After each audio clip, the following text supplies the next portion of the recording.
I'm here with my dog, and I wanted to walk you guys through this training collar, okay? So a couple of things that I really like with this is you don't have to worry about a remote, so you literally just put it on your dog, and so we are working on training her, and so that's why I really like this one, because there's no remote. It's going to automatically do the work for you for the bark training, and so you're going to see all the different ways that it works. You can see all the items you're going to get, the prongs, and then also the tester and the charger.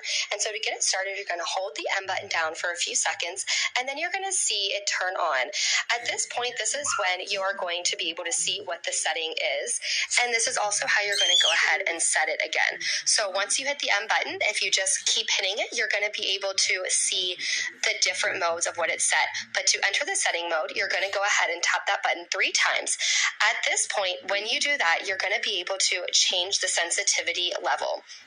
And so at each level, you're going to hit the M again, and you're going to be able to adjust the level as the vibrate, and then you're going to be able to adjust the E-shock level.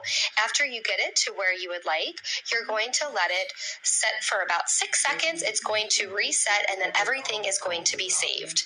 And then to be able to see what your settings are again, you're going to hold the M button down, and then you're going to be able to cycle through the settings that you have set.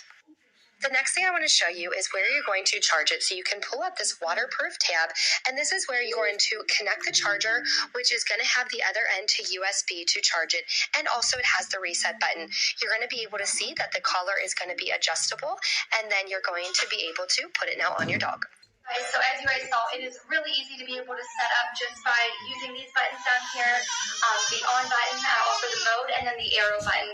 Setting it up, you're going to be able to, when the dog starts barking, it's going to beep first, and then it's going to go to the vibrate, and then it's going to go to the static shock, and you're going to be able to set the settings, the intensity level for the vibrate and also the static shock.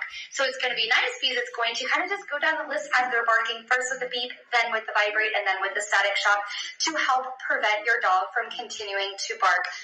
And so really excited for this, and so wanted to walk you guys through how to use it.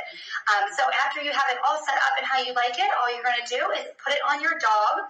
And one thing that's nice with it is it is going to be adjustable. And you want to make sure when you are putting it on your dog that there is enough room around the neck, that it's not going to be too tight and not digging into them. And so you're going to be able to feel right there that you're going to be able to fit underneath it, and then your dog is good to go.